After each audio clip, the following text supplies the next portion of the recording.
Hi guys, welcome to Weather in April. My name is April Norman, and today I want to talk to you about different treatment options for intracranial hypertension. So first off, this condition usually presents itself in women who are overweight or obese and during their reproductive years. Now, that's not to rule out men or children or underweight people or regular weight people. It can happen to anybody, but that's usually who it happens to. So the first thing they're going to tell you to do is to lose weight.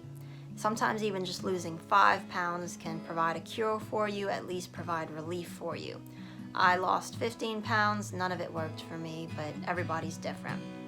What you do want to do is cut back on the salt intake, because salt causes fluid retention, and if you're eating high amounts of salt, you're just going to cause more issues in your body.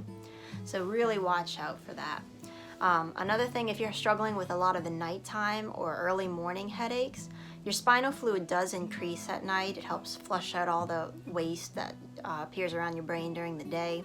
It also has some sort of effect with the sleep. Sleep apnea can be some sort of trigger. But if you sleep on a wedge pillow, that might actually help out. Even just thinking about the positional way this headache is. So try sleeping on a wedge. I used to prop my pillows up. I don't do that anymore because my body just does what it wants. That hasn't proven effective for me, but a lot of people find that works for them. Another one is to get a spinal tap. Now, a spinal tap can provide complete relief. It can even cure people.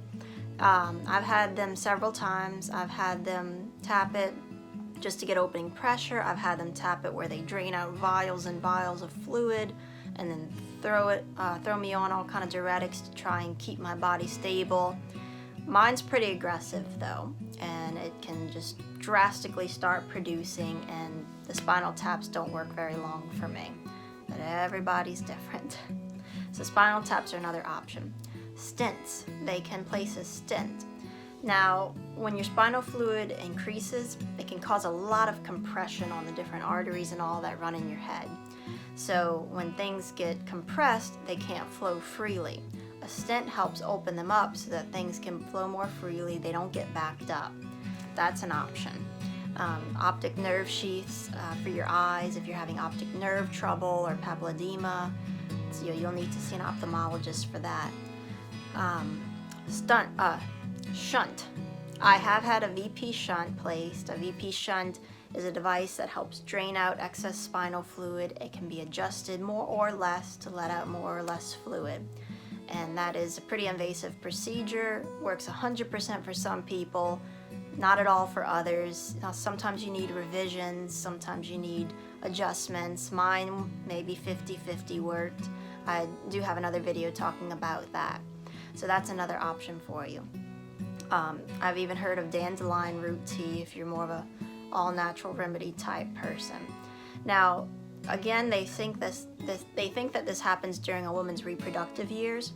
So you might even want to try hormonal birth control just to see if there's a pattern with that, or to keep it under control if hormones are causing these triggers. Even the weather, just like with migraines, weather, diet, there could be a possible trigger. If you can just pinpoint that down, you might be able to find your own cure all on your own. I haven't found any triggers yet, but I'm still looking. So those are just a few different causes and treatment options for intracranial hypertension. I have a whole separate video all about medications because the list is never ending with that. This is all about experimentation. Doctors are still trying to find answers, so let's help them out with that. If you have any questions, be sure to send a message, drop a comment. You can follow, share, subscribe, whatever you want to do, but just help us spread the word for this, and I hope I helped you. Thank you so much.